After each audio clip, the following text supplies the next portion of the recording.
네, 안녕하십니까. 방금 소개받은 전남대학교 김경학입니다.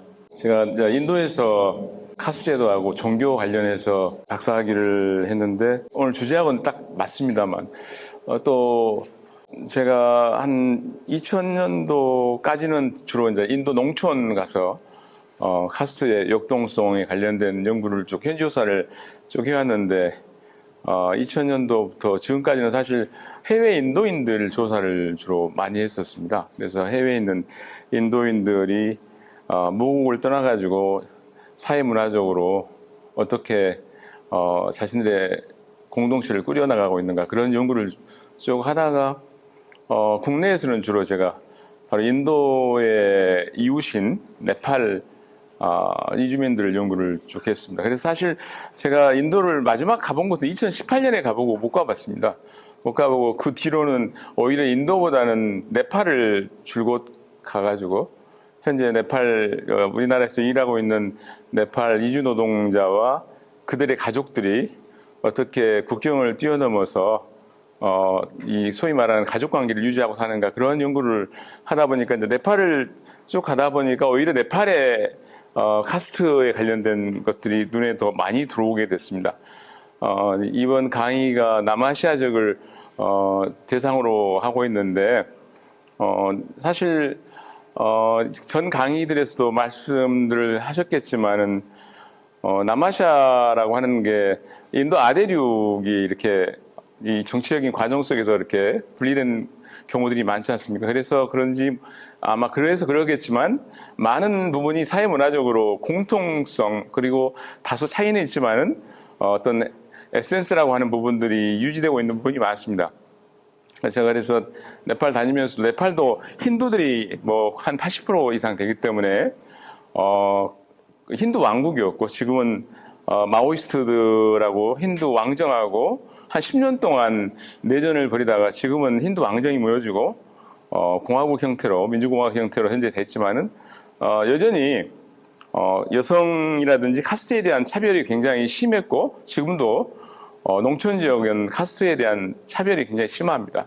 그래서 오히려 카스트 남아시아에 있어서 인도뿐이 아니라 네팔이라든지 방글라데시도 무슬림 국가지만 방글라데시나 파키스탄 무슬림 국가지만은 뭐 카스트라고는 못 보지만은 상당히 그런 어떤 유사한 속성들이 유지되고 있는 경우들이 꽤 많습니다. 그래서 오늘은 제가 비록 강의는 인도를 중심으로 하지만은 가까운 네팔이라든지 이런 데도 여전히 네팔은 특히 카스트 시스템이 인도하고 완전히 똑같지는 않지만 그러나 거의 유사한 형태로 유지가 되고 있고 특히 달리트라고 부르는 불가촉 천민 우리가 불가촉 천민을 달리트라고 부르거든요. 달리트라는 뜻이 나중에 이제 슬라이드 나오겠지만은 달리트라는 뜻 자체가 영어로 한다면 the oppressed라는 뜻이거든요. 그러니까 핍박받은 자들이라는 뜻입니다. 원래 불가촉 천민들을 마하트마 간디 같은 경우는 좀 곱게 부르기 위해서 하리잔이라 그래가지고 신의 아들, 신의 자식들이라고 용어를 붙였지만은 실제로 명칭만 그랬지 더 나아질 건 없었거든요. 불가촉 천민들의 어떤 처우가. 근데 독립한 이후에 상당히 불가촉 천민들이 자신들의 어떤 차별에 대해 대응하기 위해서 여러 운동들을 많이 벌이고 있고 그럼에도 불구하고 여전히 인도에서는 또는 네팔에서도 마찬가지로 불가촉 천민인 달리트 차별이 굉장히 심하고 여전히 그런 상황입니다. 그래서 오늘 제가 말씀드리는 것은 이제 인도를 중심으로서 이야기하고 또 그간에 제가 제일 많이 주목했던 게 인도 사회고 그렇기 때문에 인도를 중심으로 말씀을 드리겠습니다. 인도 지도는 이 강의를 통해서 여러 번 봤기 때문에 일단 저는 조사를 주로 이 북부 마디아프라데시라는 데서 제 박사 논문 필드웍을 했고요. 라자스탄, 우타프라데시, 주로 이제 후반기에는 펀잡을 제가 오랫동안 다녔습니다. 이 북서부에 있는 왜냐하면 펀잡의 사람들이 해외로 이민을 많이 갔거든요. 주로 시크 교도들, 터번 두는 시크 교도들이 주로 이 밴쿠버라든지 북미에서는 밴쿠버라든지 캘리포니아 쪽에 많이 사는데 그들을 조사하고 그들 가족과의 관계를 주로 살펴보기 위해서 펀잡을 주로 많이 돌아다녔습니다. 그래서 주로 이 동네에 주로 이렇게 다녔다고 보시면 됩니다. 이건 이제 일관되게 말씀을 할 수 없지만은 실제로 인도에서는 카스트의 분포라든지 종교의 분포에 대해서 굉장히 민감합니다. 잘 아시다시피 현재는 힌두 우익 정권이 현재 2014년부터 지금까지 정권을 유지하고 있는데 힌두 우익 정권 같은 경우는 대표적으로 무슬림을 이제 차별하고 굉장히 무슬림을 못 살게 굴고 있죠. 근데 그렇기 때문에 인구 분포라고 하는 게 굉장히 민감합니다. 이게 바로 투표하고 연결되기 때문에. 그다음에 또 카스트도 왜 민감하냐면 대체로 옛날 우리가 정치 행위가 되게 자기 성씨 중심으로 동족 불악이라든지 이런 데가 성씨 중심으로 많이 이루어지듯이 인도도 카스트 중심으로 정치가 많이 이루어집니다. 그래서 아마 전반적으로 말씀드리면 인도의 카스트의 어떤 작동하는 게 전반적으로 다 과거보다는 완화된 형태로 일어나지만 오히려 현대에 들어와서는 정치적인 맥락에서는 이 카스트가 굉장히 많이 동원되고 있어요. 정치적인 행위에 있어서. 그래서 어떤 카스트가 몇 명이냐라고 하는 게 굉장히 민감한 사항이에요. 그리고 분포를 잘 공식적으로 2001년도 되게 10년에 한 번씩 센서스를 하는데 인구 센서스를 하는데 2001년도에 정식으로 하고 그 뒤로 한 적이 없어요. 한번 이 소위 말하는 컨퍼메이션 소위 그 리저베이션 팔리시라고 그래가지고 이렇게 약자들에게 이렇게 우선적인 혜택을 주는 정책을 펼치기 위해서 한번 조사를 한 적이 있는데 그때도 되게 말이 많았거든요. 그래서 대체로 보면은 이제 정확하지 않고 그 사이에 많은 변화가 좀 있었겠지만은 전반적으로 보면은 불가촉 천민들 우리가 달리트라고 제가 표현했던 불가촉 천민들 16% 정도 된다고 보고 수두락 그러니까 되게 농업에 종사한 사람들이라든지 기술자들이 되게 여기에 해당되는 사람이 많은데 한 30% 보고 브라만 뭐 우리 여러분이 아시고 있는 브라만 크샤트리아 바이샤 뭐 이런 상위 카스트들이 한 26% 되고 무슬림이 인도에서 한 14% 됩니다. 14%가 적은 인구가 아니에요. 이게 14억 인구를 만약 한다면 1억 5천 명 정도가 넘습니다. 그러니까 인도에 1억 5천 명의 무슬림이 있다면 인도는 힌두 국가인데 왜 무슬림이 많냐고 할 겁니다. 단독 국가로 보면은 아마 인도네시아 다음으로 많지 않을까 싶습니다. 그 다음에 이런 기독교도라든지 그 다음에 인도에는 또 부족민들이 되게 많습니다. 그래서 부족민들도 상당히 많고요. 이런 구성들인데, 종교적으로 본다면 힌두가 80%를 차지한다고 보면 됩니다. 무슬림이 계속 늘어나고 있습니다. 인구가 계속 늘어나고 있고, 시크교도는 굉장히 터번 둘러가지고 눈에 두드러지게 나타나는데도 불구하고 2%에 불과합니다. 인도 사회를 바라보는 눈, 아마, 이옥순 선생님께서 말씀을 잘 해주셨을 거라고 저는, 짐작을 하는데, 아무래도 저희들이 인도 사회를 바라보면 인도뿐이 아니라 남아시아를 전체에 내다보는 눈이라고 보는 거 아닌데요. 되게 인도를 하면은 좀 정체된 시각으로 또 종교가 모든 걸 또 좌우하는 그러한 눈으로 또는 뭐 카스트가 모든 걸 결정하는 것으로 되게 우리들은 알고 있는 경우가 많습니다. 근데 그런 측면이 아예 없지는 않는데 우리가 생각한 것보다는 훨씬 자율성이 많다고 하는 겁니다. 그래서 되게 신비롭고 정체된 인도의 모습 되게 뭐 고대 경전을 중심으로 해서 현대 사회를 이해하려고 하는 어떻게 보면은 말도 안 되는 시도지만은 그러한 옛날 오리엔탈리스트 소위 동양학 학자라는 사람들이 서구를 중심으로 많이 이런 시각에서 인도와 남아시아 사회를 이해를 했었거든요. 그래서 되게 위기질서, 카스트 위기질서가 모든 걸 장악해버리는 모든 게 카스트 위기질서로 다 모두 해결되고 또 모든 게 종교 아래에 있는 것으로만 보는데 그게 되게 보면 뭐 이런 이게 이제 비슈누 신이고 여기 시바 신이고 뭐 이런 모습들을 많이 보는 거죠. 인도 소를 숭배한다 그래서 소에다가 이런 게 자주 있는 건 아닙니다. 이런 모습들 또는 힌두 사두라 그래가지고 떠돌이 승려들입니다. 이게 일종의 떠돌이 승려들 집을 떠나가지고 집을 가출해서 일종의 뭐 부도자의 길을 건달해서 설법하고 다니는 사람들, 반거지죠, 보면은. 그 다음에 무슬림들, 이게, 가장 델리에서 큰 무슬림 사원이고, 그 다음에 여기에 방글라 사합이라 그래가지고 델리에 있는 시크 사원입니다. 굉장히 오래된 시크 사원이고, 터번두르고 있는 사람들도 보입니다. 그 다음에 자이나교들, 일부 파들은 이렇게 옷을 벗고 다니는 사람들이기 때문에 이런 모습으로만 인도 사회를 바라볼 수 있어요. 상당히, 종교라든지 이런 모습으로 되게 비춰지죠. 근데, 상대주의적인 시각에도 본다면 인도가 이렇게 뭐 카스트라든지 종교가 전혀 없는 나라는 아니지 않습니까? 그렇지만은 우리가 생각한 것보다 훨씬 더 인간들 다 똑같지 않습니까? 권력지향적이고, 뭐 부지향적이고, 뭐 이런 부분들이 굉장히 강함에도 불구하고 인도 사람들은 굉장히 종교적이어서 해탈을 지향한다든지 뭐 이런 식으로 명상을 많이 하고 뭐 이런 식으로 생각하는데 오히려 인도에서도 똑같습니다. 그래서 인도만큼 빨리 해외로 노출된 사회도 아시아에서는 드뭅니다.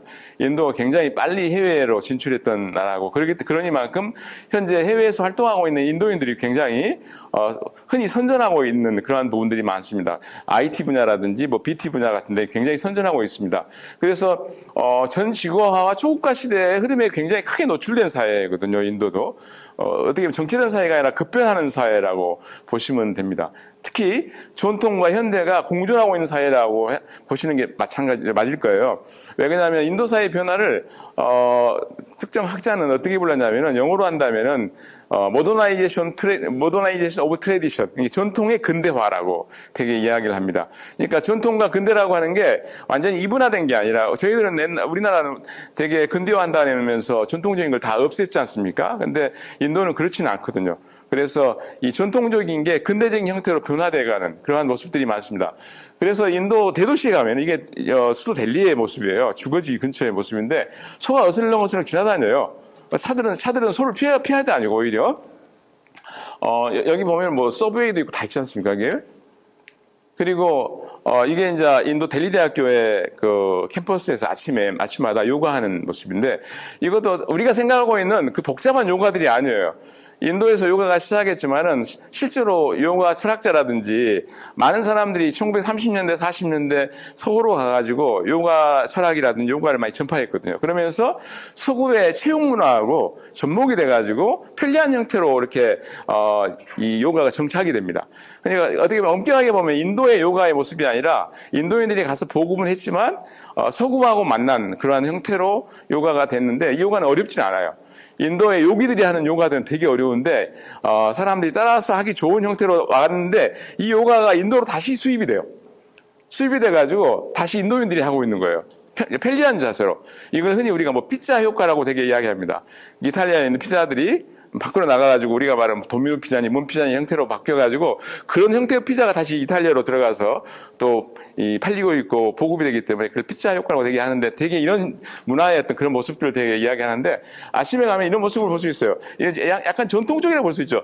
그러다 인도는 전통시장이 굉장히 발달해 있습니다. 바자르라고 하는 데가 큰 주택단지 근처에는 엄청 큰 규모의 이런 전통시장이 발달해 있고 지금도 전혀 줄어들지 않고 굉장히 많은 사람들이 이용하고 있어요. 그러니까 우리는 보면 뭐 전통시장 안 가고 전부 마트 가고 이러지 않습니까? 인도는 전통시장 되게 많이 이용합니다. 여기에는 근데 가난한 사람만 오는 게 아니에요. 부유한 사람들도 부유한 어떤 마담들도 이 자기 꿀리라고 그래가지고 자기 그 꿀리는 뭐냐면 짐 들고 다니는 사람들이거든요. 머리에다 짐을 지고 다니는 꿀리들 데리고 와서 자기가 사고 싶은 거 다 사가지고 가는 마담들이 많이 있어요. 근데 오히려 그 마담들이 근다에서 대형 현대적 쇼핑몰을 이용하지 않는 건 아닙니다. 그래서 인도 가면은 사실 이런 쇼핑몰 굉장히 많습니다. 이게 인도냐 할 정도로 인도의 구루가온이라든지 소위 우리 같으면 분당이나 일산가 같은 곳인데 뉴델리하고 가까운데 이런 데는 그다음에 또 하나 여러분 잘 아시겠지만은 이 미국에서 활동하고 있는 IT 스페셜리스트를 되게 보면은 실리콘밸리에 있는 인도인들. 자, 여기 보면 대부분 다 인도에서 대학을 나온 사람들입니다. 대학은 인도에서 나왔는데 대학원 과정부터 다 미국에서 나온 사람들인데 잘 아다시피 구글 CEO라든지 대부분 다 많은 CEO들이 인도 출신들이에요. 그래서 이분들이 인도에서 대학 교육을 받고 석박사는 되게 미국에서 했던 사람들인데 이들이 대개 보면은 브란치를 인도에다 내고 있어요. 인도에도 실리콘밸리가 있어요. 인도 실리콘밸리인데 이게 이제 인도 실리콘밸리입니다. 벵갈루루 같은데 되게 실리콘밸리가 있는데요. 여기 가면은 이 미국에 있는 실리콘밸리의 브란치들이 다 있어요. 지사들이 있어요. 거기에 이제 소위 말하는 벤처 캐피털 받아가지고 아까 인도 출신들의 많은 IT 기술자들이 모국에다가 브란치를 열어가지고 비행기 타고 다니면서 이 운영을 하는. 굉장히 비행기에서 시간을 많이 보낸다 해서 되게 우주인처럼 자기들 부르는데 이런 식으로 되게 보면 인도는 우리가 생각한 만큼 침체된 게 아니라 굉장히 역동적으로 변화하고 있는 사회입니다. 그런데 우리는 너무나 종교적으로 많이 바라보는 경향이 분명히 있죠. 오늘 제가 이제 주로 말씀드릴 게 이 카스트와 세계, 사회문화적인 세계에 대한 이야기를 할 건데요. 이게 지금 여기 보면 이제 겐지스 강에서 화장하는 그러한 모습이지 않습니까? 되게 보면은 뭐 종교의 기원은 뭐냐? 뭐 기원을 많이 따지거든요, 공부한 사람들이. 근데 또 기원을 따지는 것은 또 따진 만큼 또 별로 이익이 될 게 없는 경우가 많습니다. 별로 어떤 썰만 많지, 근거가 별로 없어요. 그래서 카스트가 어떻게 시작했냐라고 하는 이야기는 굉장히 많은데 요즘 학자들은 거의 주목하지 않습니다. 별로 중요한 이야기가 아니거든요. 또 정설이 없어요. 되게 많이 알려진 것들이 카스트에 대해서 보면 그래도 이 설은 그나마 조금 더 설득력이 조금 있는 설이라고 되게 이야기를 할 수 있는데요. 11세기 정도부터 되게 철기 시대라고 되게 보거든요. BC 11세기 정도부터. 그래서 6세기까지, BC 6세기까지 흔히 말하는 15세기 정도의 아리안들이 뭐 이란을 거쳐가지고 아리안들이 주로 유목민들이 되게 들어왔다고 이야기하잖아요. 들어와가지고 이들이 동진하다가 되게 현재 겐지스강이 굉장히 완만하거든요. 겐지스 야무나강이 두 개가 만나는 지역이 있는데 굉장히 완만하고 그게 곡창지대입니다. 그래서 이 완만한 그 지역의 평야가 굉장히 넓게 형성이 돼 있는데 그때도 마찬가지로 BC 6세기 정도까지 그 시기에 이제 유목민들이 정착을 하게 되면서 이제 거기서 그때가 철기 시대이기 때문에 철에 뭐 여러 가지 전기의 철 보습이라든지 여러 가지 어떤 그 농업에 훨씬 유리한 쪽으로 나오기 시작해요. 그러면서 이제 소가 그동안에는 희생제물로 많이 사용됐는데 소 살해 금지가 이때부터 되게 나온다고 되게 이야기를 합니다. 그래서 이때 나온 종교가 되게 소 살해 금지, 흔히 말하는 살생을 금지하는 불교와 자이나교가 이때 나오거든요. BC 6세기, 5세기 때 나오거든요. 그래서 이때 이제 차례 보급되면서 전문화된 어떤 직업들이 나오고 되게 그때 네 개의 바르나가 발생한 게 아니냐 이야기를 합니다. 그래서 이 바르나라는 것은 우리가 그동안 학교에서 배웠던 그러한 것들이에요. 뭐 브라만, 크샤트리아, 바이샤, 수드라 이건 우리가 다 알고 있는 사이인데요. 이게 사실 별로 중요한 게 아닙니다. 근데 인도의 카스를 이해하려면 이 바르나는 거의 중요한 게 아닙니다. 오히려 제가 나중에 말씀드릴 바르나 안에 들어있는 수많은 하위 분야가 중요한데 우리는 이 바르나만 굉장히 알고 있죠. 그러면서 이제 제사의 중요성이 브라만 중심으로 형성이 됐는데 되게 학자들 경우에는 리그베다가 베다 중에서 굉장히 오래된 일종의 경전인데 거기에 푸르샤 쑥다라고 하는 그러한 문구가 나오는데 이 푸르샤라는 게 일종의 인간의 원인, 그러니까 처음 만든 인간이라고 하는 신화적인 이야기들 전부 다 이 인간의 소위 말하는 푸르샤라고 하는 인간이 자기 희생을 하는데 자기 희생하면서 머리와 팔과 몸과 발 여기에서 내 바르나가 나왔다라고 하는데 이때가 되게 이런 이야기가 나온 게 BC 6세기경에 다르마수트라라고 하는 일종의 이 다르마라는 건 도덕적인 거죠. 도덕을 말하잖아요. 그래서 카스트에 따른 바르나에 따른 도덕적 질서가 이런 것이다라고 하는 것이 다르마수트라에 적혀 있어요. 그다음에 특히 만우법전이나 이런 데도 이런 부분이 다 나오거든요. 만우수트라라고 이야기하는데 그래서 이게 아마 BC 6세기가 아까 말씀드린 제가 BC 6세기와 거의 유사한 시기 때 이게 리그베다에 삽입이 된 게 아니냐. 후대에 브라만 중심의 어떤 사제들이 그 리그베다 안에다가 이러한 푸르샤 숫다라고 하는 신화적인 이야기잖아요. 신화적인 이야기를 삽입한 게 아니냐. 자기들의 정당화를 하기 위해서, 자기들의 지위의 정당화를 위해서. 그래서 되게 보면 구글 같은 데 찾아보면 되게 이런 그림들이 되게 많습니다. 많아가지고, 입에서 나오는 게, 입을 되게 브라만이라고 하죠. 머리가 브라만이다. 양쪽 팔이 크샤트리아다. 몸뚱아리나 다리가 이게 바이샤. 이렇게 쭉 나누잖아요. 근데 여기에는 달리트라는 게 빠져 있습니다. 그러니까 불가족 천민을 우리가 달리트라고 부르는데 이 바르나라고 하는 걸로 인도의 인구를 이렇게 분류를 하면은 달리트는 없어요. 그러니까 바르나라는 체제 안에는 불가족 천민은 사람도 아니어서 그렇지만은 어쨌든 빠져 있어요. 그게 인도에는 퍼센티지가 시대마다 좀 틀렸겠지만 현재는 한 16% 되는 인구가 이 바르나라고 하면은 바르나 체제로는 아예 설명이 안 됩니다. 그래서 카스트를 이해하려면은 아까 말씀드린 그 카스트의 기원설이라고 한 표현이 좀 이상하죠. 바르나의 기원설이라고 해야지 맞습니다. 근데 바르나가 카스트는 아니거든요. 우리가 이 카스를 브라만부터 수드라까지를 카스라고 생각하는데 그것도 물론 카스라고 하는 용어로 부르긴 합니다. 그래서 카스라는 용어는 이 제가 말씀드렸던 그동안에 네 개의 바르나라고 하는 바르나와 그 다음에 이 바르나에 있는 하위 브라만, 예를 들면 브라만이다. 그럼 브라만 안에는 수십 종의 브라만이 있는 거예요. 그 하위 안에. 하위 범주가 있는 거죠. 그 다음에 바이샤 안에도 수십 종의 바이샤가 있고 이런 식으로 하위 범주를 잣띠라고 부르는데 이 바르나로 이야기를 하든 잣띠로 이야기하든 이걸 두 개 다 우리가 카스라고 부른다면 그러면 카스라는 용어가 이게 영어인데요.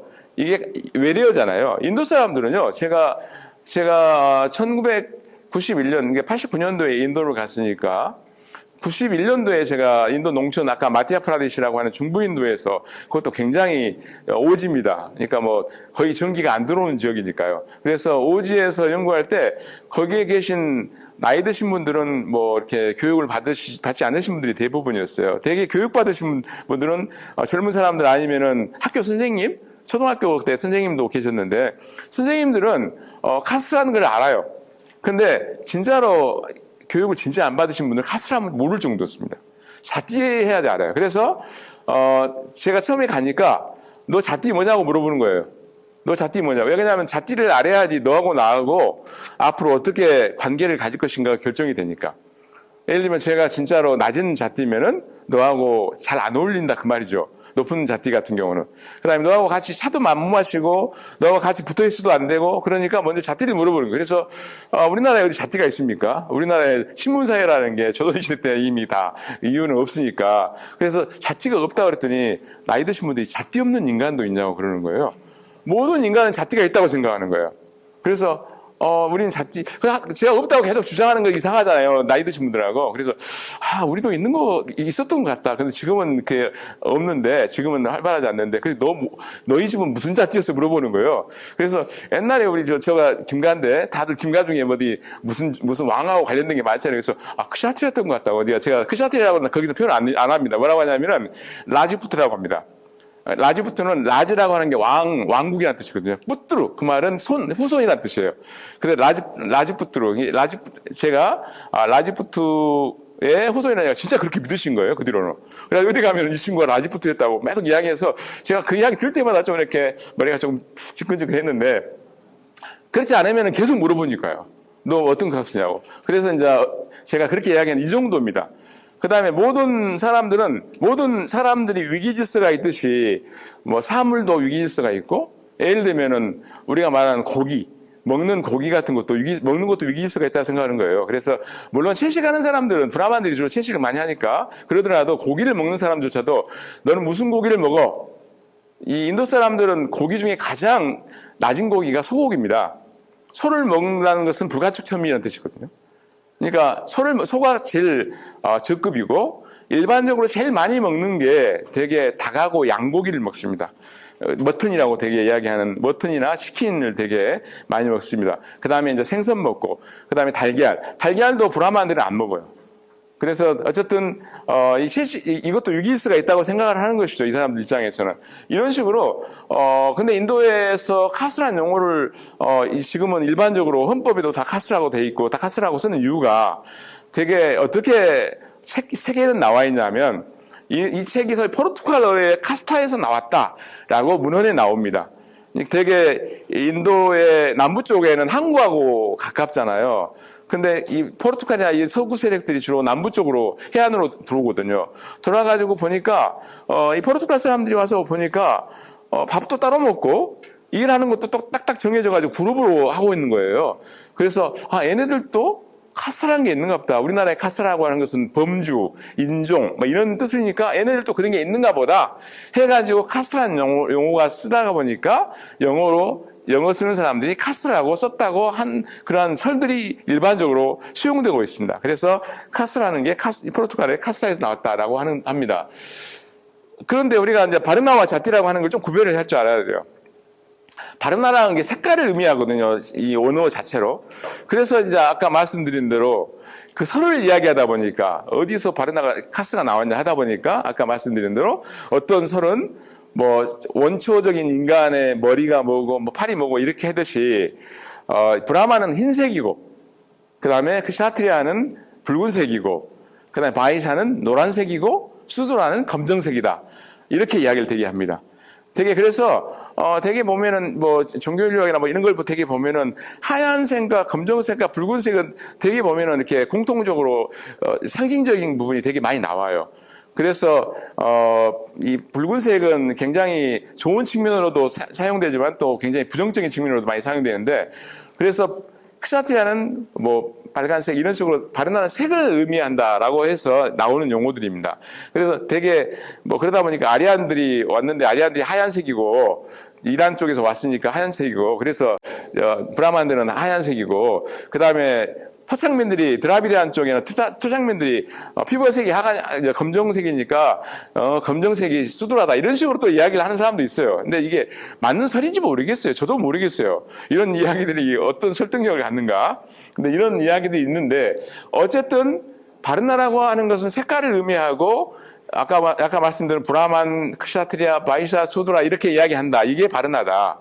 근데 브라만부터 바이샤까지 세 번째까지를 높은 카스트로 쳐줍니다. 상층 바르나라고 합니다. 그래서 상층 바르나는 뭐가 틀리냐면은 여기 제가 사진이 없는데 인도 사람들 이렇게 남성들 옷 옷을 벗잖아요.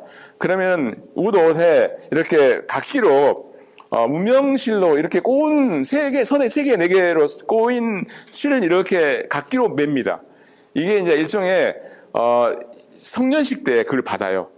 성년식은 누가 할 수 있냐면은 브라만, kshatriya, 바이샤 이 세 바르나만 성년식이 참여할 수 있다 그래가지고 어머니 뱃속에서 한 번 나오는 출생, 그 다음에 성년식을 통해서 두 번째 출생이 이루어진다 해서 이걸 드위자 그래가지고 재생 카스트, 두 번 태어나는 카스트라고 해서 높은 사람들로 쳐줍니다.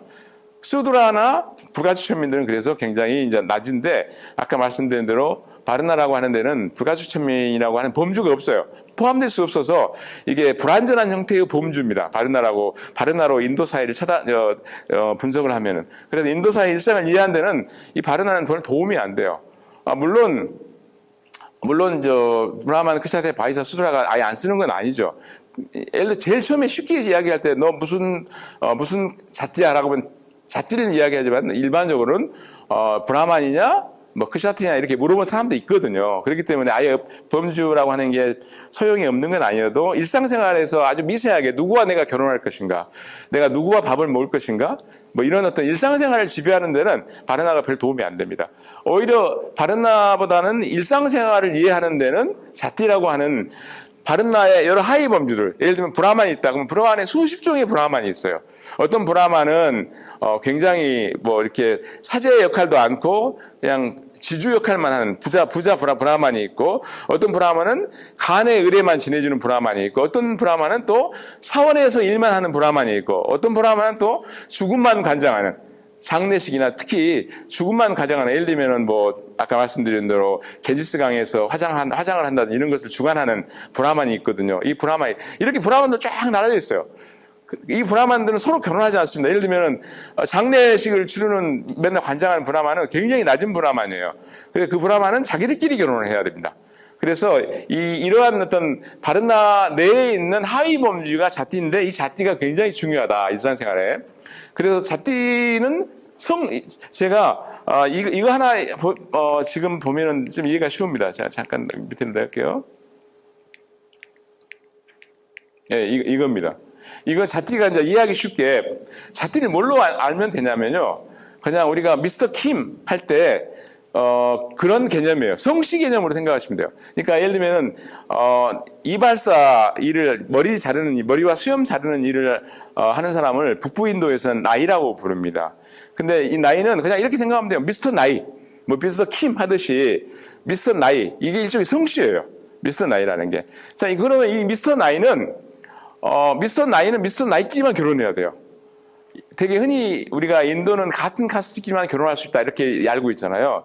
그 말이 무슨 이야기냐면 같은 자띠끼리만 결혼할 수 있다 이렇게 이해를 해야 됩니다. 바르나가 아니라 같은 자띠끼리만 결혼할 수 있다. 여기서 미스터 나이는 자띠거든요. 이름이 나이라는 자띠 이름인데 이 나이는 나이끼리만 결혼하는 거예요. 그 다음에 나이는 이발일을 하거든요. 전통적으로 이 사람들은. 왜 이발일을 하냐면요. 이분들은 이발일만 했기 때문에 이발 외에 잘할 수 있는 게 별로 없었어요. 예를 들면 내가 아들이 3명이다. 이 나이한테 아들이 3명 있어요. 그러면은 아버지가 일하러 이제 머리를 자르러 농가에 갈 거 아닙니까? 농부들한테 가면은 따라가가지고 자녀들이 어깨너머로 아버지가 이발을 어떻게 하고 수염을 어떻게 자르는가를 이제 배우는 거야. 근데 3명 아들 중에서 막내 아들은 이발에 관심이 없어요. 얘는 공부를 조금 할 줄 알아. 그래서 학교에서 열심히 하면서 학교에서 대학도 나오고 얘가 학교 선생님이 됐어요. 그럼 그 아들은 학교 선생님 하는 겁니다. 나이로 태어났다 해서 반드시 이발하는 게 아니라 전반적으로 전통적인 일이니까 그 일을 하지만 그 일을 하지 않는 사람들도 있다는 것이죠. 그래서 우리가 생각하듯이 모든 자띠는 자기 직업을 가지고 있는데 그 직업에만 종사하는 게 아니라 대체로 그 직업에 종사하는 사람들이 많다라고 이해하시면 됩니다. 그래서 나이는 나이 일만 한다. 또 나이는 나중에 음식 이야기를 하겠지만 인도 사람들은 부정탄다는 개념이 되게 강해요. 우리로 한다면 부정탄다. 근데 언제 부정타냐면은 두 종류인데요. 결혼해서는 안 된 사람하고 결혼할 때 부정타고 또 음식을 먹을 수 있는 사람하고만 같이 먹어야 돼요. 뭐 참 이상하잖아요. 음식 먹고 차 마시고 이런 게 우리 자유인데 인도는 카스트별로 딱딱 나눠져 있습니다. 그래서 이 가장 마음 놓고 부정 안 타고 먹을 수 있는 게 바로 자띠끼리 밥을 먹는, 같은 자띠끼리 밥을 먹는 거. 그러니까 자띠는 아까 다시 제가 정리해드리면은 일종의 성씨의 역할을 한다는 거, 미스터 나이 성씨의 역할을 한다는 거. 그 다음에 특정 직업하고 연결이 되는데 근다해서 모든 사람이 그 특정 직업에 종사하는 건 아니다. 대부분 그걸 하지만 그 다음에 혼인도 같은 자띠 내 나이끼리만 혼인을 한다. 그 다음에 부정 타는 게 별로 없으니까 자기끼리 밥을 먹는다. 다른 사람하고 먹는 것보다는 자기들끼리 먹는 게 가장 안전하다. 이런 정도가 바로 자띠의 속성이니까 지금 제가 말씀드린 게 사실은 우리의 일상생활의 가장 중요한 부분을 말하는 거예요. 누구와 결혼하느냐, 누구와 밥을 먹느냐, 뭐 이런 모든 일상을 지배하는 건 그래서 바르나가 아니라 자띠라고 하는 거죠. 그래서 위로 다시 올라가면은요. 그래서 여러 자띠들이 있습니다. 제가 이 필름들, 여기 사진은 대부분 제가 조사했던 오래된 필름이에요. 이러고 보니까 제가 1990년대 찍은 사진이에요. 근데, 여기도 이제 집안에서, 브라만이 간의 의례를 지내는, 집안의 의례를 지내는, 간의 의례를 지내는 브라만들이고요, 여기가. 그 다음에 지금 인도는 대부분 다 죽으면 화장합니다. 더운 나라이기 때문에 여름에는, 오전에 죽으면 그날 안에 다 화장하고, 또 저녁에 죽으면 다음날 아침에 다 화장을 합니다. 화장하는데 이 화장하는 것도 이 마을에 있는 그 가래 의례를 지내주는 사제가 되게 이 화장 의례를 주관하고 있습니다. 물론 화장하고 나면은 화장하고 나면 사람들이 다 안 타요. 완벽하게 태울 수가 없어요. 특히 마을에서는. 그러니까 화장하고 나면 되게 뭐 뼈의 일부라든지 아니면 치아라든지 이런 부분이 남거든요. 남으면은 거기 소위 상주 역할을 하는 그 큰아들이나 누가 그걸 모아가지고 겐지스 강이나 가까운 성스러운 강이 있습니다. 겐지스 강이 인도의 중부에 있는데 인도처럼 큰 나라에서 거기 겐지스 강으로 전부 못 오잖아요. 근데 그 지역별로 굉장히 성스러운 강들이 다 있습니다. 거기를 겐지스 강이라고 생각하고 가는 거죠. 가가지고 뿌리는 거예요. 그 물에다가. 뿌리고 이제 자기들 이제 죽음으로 인한 오염을 이제 해제하기 위해서 여러 의례를 지냈는데요. 지금 가고, 여기 가면은, 이 겐지스강에 가면 이 사람이 바로 이 죽음만 관장하는 마하브라만이라 그래서 가장 브라만 중에서 낮은 브라만입니다. 여기 이 사람은 천막 딱 치고 있으면서 어느 손님만 받아요. 이 장례 치르고 와가지고 여기서, 이게 지금 상주인데 좀 있으면 머리를 자릅니다. 머리를 이렇게 밀고 겐지스강 들어가가지고 목욕제기를 하거든요. 그 전에 자기 담당 브라만한테 담당 브라만이라는 게 좀 이해가 안 가는데요. 제가 인도 사람들이 기록을 잘 안 해요. 기록물이 별로 없어요. 인도의 마을 가면 기록물들이 별로 없는데, 인도의 마을의 역사, 누가 죽고 누가 탄생했는가 역사는 그 지역을 관장하는 마하브라만한테 다 있습니다. 이 마하브라만이 이렇게 오잖아요. 그러면 그 사람, 그냥 가는 게 아니라 자기 지역을 관장하는 그 브라만한테 갑니다. 브람한테 가가지고 이번에 누가 죽었습니다라고 기록을 올리면 그러면 이번에 누구 태어났어, 누구네 집에서 누구 태어났어 물어보는 거예요. 그러면 그 집에다가 누구 하나 그려놓고 뭐 아들이냐 딸이냐 적어놓고 이런 식으로 이들에게 저희 족보와 비슷한 것들을 가지고 있습니다. 그래서 이 사람이 이제 그걸 관장하는 마하브람 아니고 여기 이제 결혼식을 관장하는 거고요. 여기가 이제 이발사입니다. 이발사인데 이게 90년대 이발사예요. 그러니까 아마 이런 모습들 볼 수 없을 겁니다. 지금 제가 조사했던 그 마을인데요. 대부분 다 흙집들이거든요. 근데 이 나이는 나이들이 마을의 나이가 4명이 있잖아요. 만약에 농가가 60가구고 나이가 4가구면은 전통적으로 자기 할아버지 때부터 그 위에서부터 농가 60가구가 딱 나눠져 있어요. 이 나이는 누구누구 농가를 관리하고 B 나이는 누구누구 농가를 관리하고 C 나이는 누구누구 다 나눠져가지고 그게 내려오면서 아들이 둘이 있어가지고 둘이 나이를 하면은 그 자기 어떤 클라이언트가 분화가 된 반으로 나눠지고 이런 식으로 관리를 쭉 하는 겁니다. 그래서 이 사람은 이 사람 집에 찾아가 자기 농가거든요. 농부거든요. 집에 찾아가든지 아니면 농사 짓고 있는 논에 가가지고 바쁘니까 가서 직접 서비스를 해주는 거예요. 머리도 자르고 수염도 자르고 이렇게 해주는 거죠. 이렇게 한 대신에 저 때는 제가 조사할 때는 곡물로 받았습니다. 지금은 곡물로 안 받습니다. 곡물로 1년에 뭐 쌀 10가마 뭐 이런 식으로 받는 거죠. 근데 지금은 다 현금 방식입니다.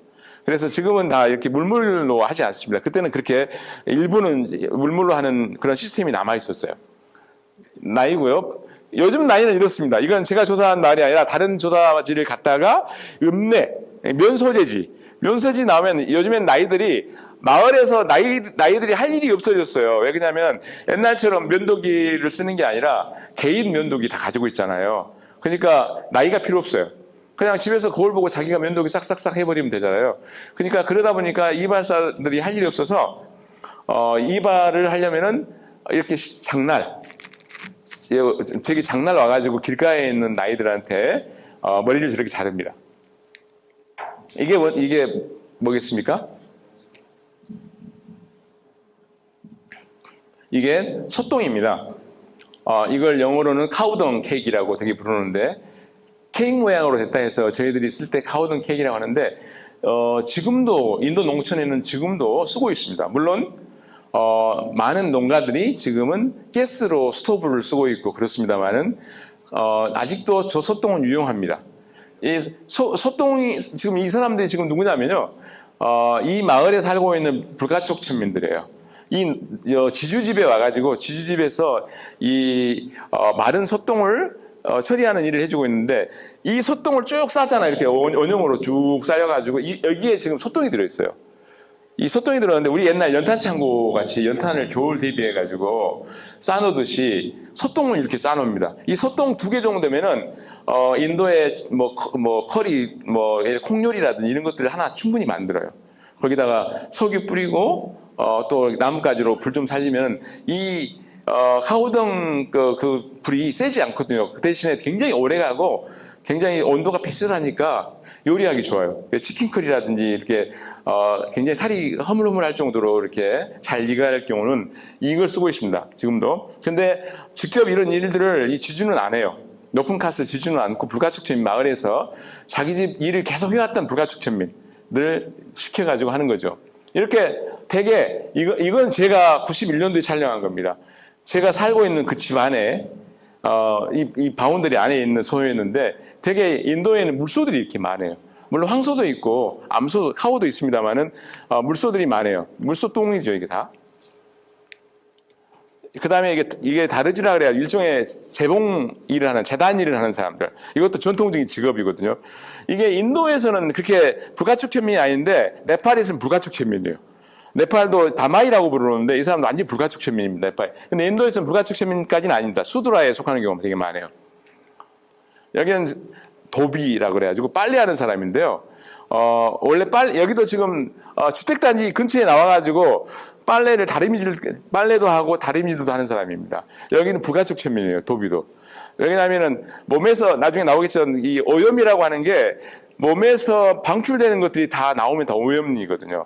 당연히 대소변 마찬가지고 그다음에 땀이라든지 타액이라든지 뭐 이런 혈액이라든지 이런 것들이 전부 다 오염된다고 생각을 많이 하기 때문에 아무래도 옷에는 뭐 땀도 나오고 특히 여성들 같은 경우 옛날에는 지금은 인도도 다 병원 가서 출산합니다만은 저 조사할 때만 해도 집에서 출산한 사람도 있어요. 물론 그래서 죽기도 하고 출산할 때 뭐 되게 여성들이 이제 아이를 낳을 때 분비물 많이 나오잖아요. 그렇기 때문에 굉장히 오염됐다고 생각해요. 그래서 만지지를 안 해요. 자기 가족들이 자기 집 식구가 아이를 낳는데 그 옷을 아무도 안 만집니다. 누가 와서 만지냐면은 자기 집에서 전통적으로 일했던 도비가 와서 그 빨래를 해줘야 돼요. 만약에 자기 집에서 자기 며느리가 빨래를 하면 다 오염돼 버리는 겁니다. 그 집이. 지금은 뭐 많이 그러니까 세탁기 놔두고 돌리고 다 그러고 있는데 지금 많이 바뀌었죠. 오염 개념이 많이 줄어든 거죠. 근데 이게 대형 도비들이 있어요. 범뱅이라든지 뉴델리 같은 거 하면 소위 말 세탁 공장 이라고 해가지고 빨래를 맡기만 이렇게 도비들이 모여가지고 세탁 공장에서 말려가지고 빨래하고 말려가지고 배달해주는 이런 형태로 도비들이 하고 있습니다. 이게 이제 제가 조사했던 마을인데 이것도 91년도에 그때 당시에는 이렇게 토기를 굽는 토기공이 있었어요. 지금은 저런 사람 없습니다. 기계로 집에서 놔두더라도 기계로 하고 그렇지 않으면 이걸 할 필요가 없는 게 공장에서 대량 생산한다는 게 장날 가면 싸놓고 팔아요. 엄청 저렴한 가격에. 그러니까 이 사람들 할 일이 없어진 거죠. 거의 할 일이 없어지니까 이제 농사를 하는데 자기 논이 없으니까 대부분 다 소위 어떻게 보면 농업 노동자가 돼가지고 못 살고 있죠. 여기가 이 마을에서 소식 전파자입니다. 이거 불가촉천민인데요. 예를 들면 누구 집에 아이를 낳았다, 누가 사망했다, 막 이러면은 소식을 쭉 알려주는 옛날 우리 부고장 알려주는 식으로 이런 불가촉천민입니다. 여기도 이런 식으로 각 자띠가 수도 없이 많아요. 그래서 인도에는 뭐 카스트가 뭐 한 4, 5천 종 된다고 하잖아요. 뭐 정확하게 몇 종인지도 모릅니다. 이것도 겨우 몇 종인가 이렇게 세는 게 나중에 말씀드리겠지만은 불가촉천민들한테 부여하는 여러 특권을 부여하는 것 때문에 그 수를 헤아리다 보니까 몇천 종 정도 된다라고 나온 것이지 정확하지는 않습니다. 그래 부정이라고 하는 게 이제 영어로 폴루션이라고 하는 뜻인데요. 부정탄다라고 할 때 그 부정을 말합니다. 이 부정타는 것이 굉장히 중요한 게 그 부정이라는 개념 때문에 카스트의 위계질서가 나오는 거고 높고 낮음이 나오는 거거든요. 당연히 높은 카스트들은 깨끗한 카스트라고 취급받겠죠. 바르나로보다 브라만 쪽에 속하는 바르나들은 다 깨끗하고 그래서 오염을 일으키는 것들하고 거리가 먼 직업들만 하고 있습니다.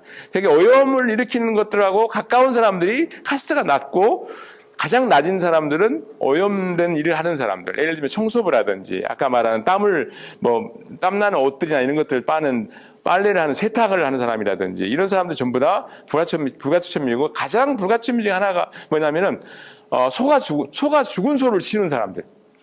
인도는 참 아이러니하게도 소가 굉장히 살아서는 성스럽고 귀중하고 유용한 물자인데 소가 딱 죽는 순간, 목숨 끊어지는 순간 아무도 안 만지라고 합니다.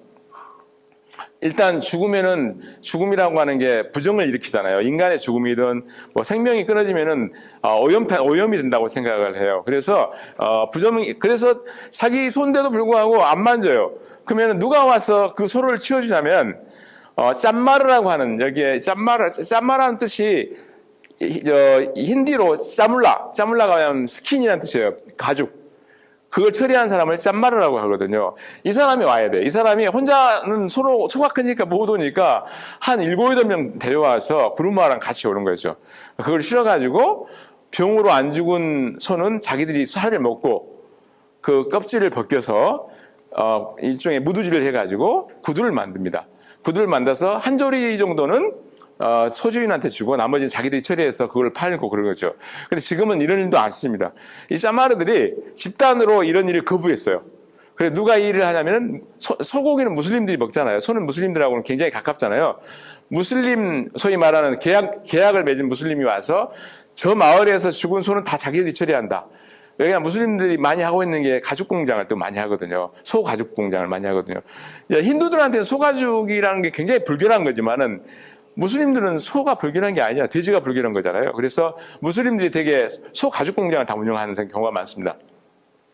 그래서 이런 카스트가 불가촉천민들이고 청소부 되게 오염물질 많이 처리하니까 그러니까 화장실 청소를 한다든지 아니면 일반 청소를 하는 사람들 전부 다 청소부인데요.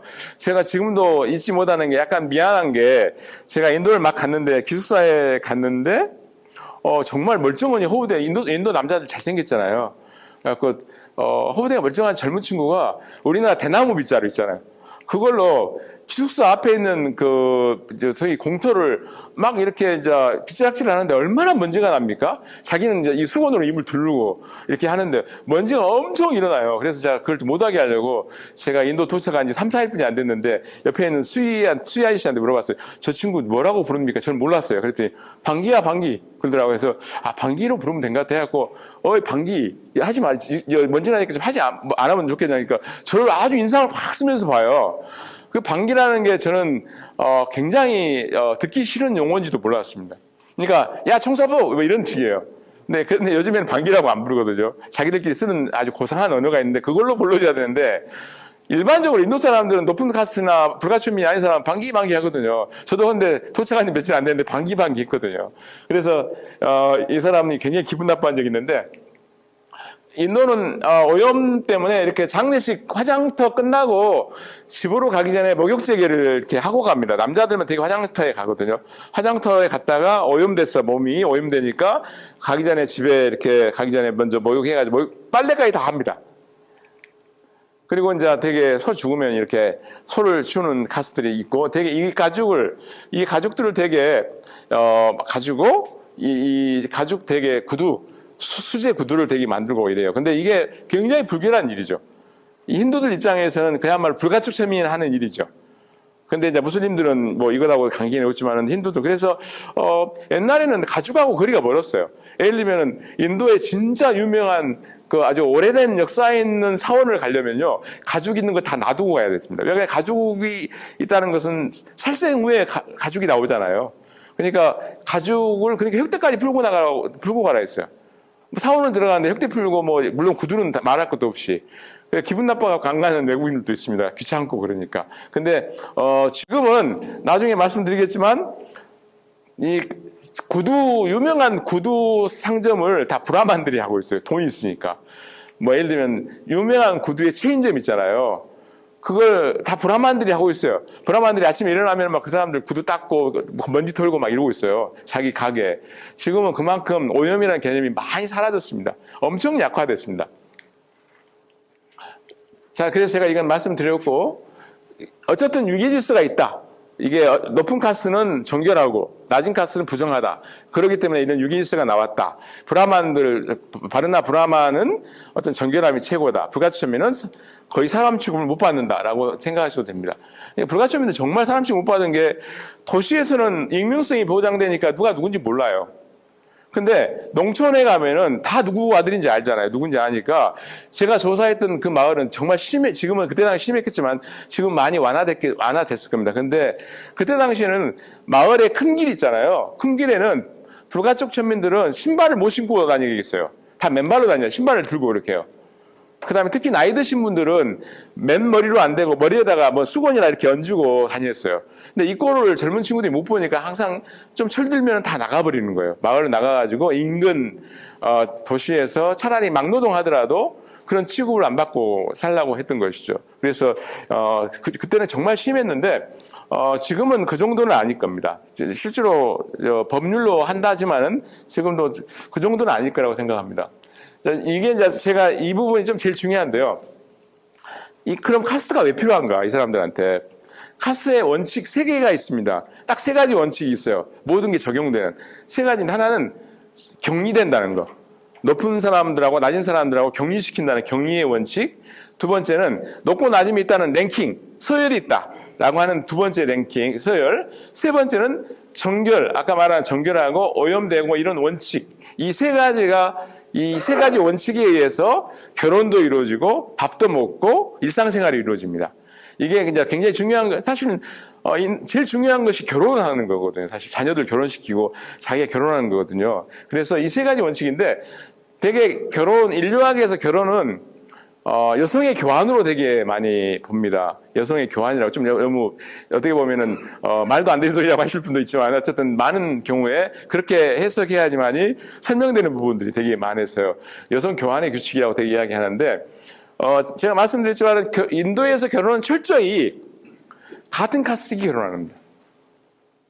그게 이제 지금은 이게 좀 느슨해졌는데 같은 카스트 결혼하는, 약간 나이는 나이끼리 결혼하는 거예요. 근데, 이게 이제 지금 좀 복잡해지는데, 아까 바르나 있죠. 바르나 아래에는 여러 범주의 자티가 있잖아요. 이 자티가 성씨가 개념이라 했잖아요, 약간. 근데 그 자티 안에도 하위 범주가 있는데, 우리로 한다면, 일종의 이런 거죠. 김씨, 김이라고 하는 거 안에 보면 또 무슨 김씨 다 나눠지잖아요. 그게 있습니다. 제가 말씀드린 나이라고 하는 것은 김이라고 하는 것이고, 김 아래는 정말 우리 말하는 시족이 엄청 많잖아요. 그러듯이 바로 자띠 안에는 엄청 많은 시족이 있습니다.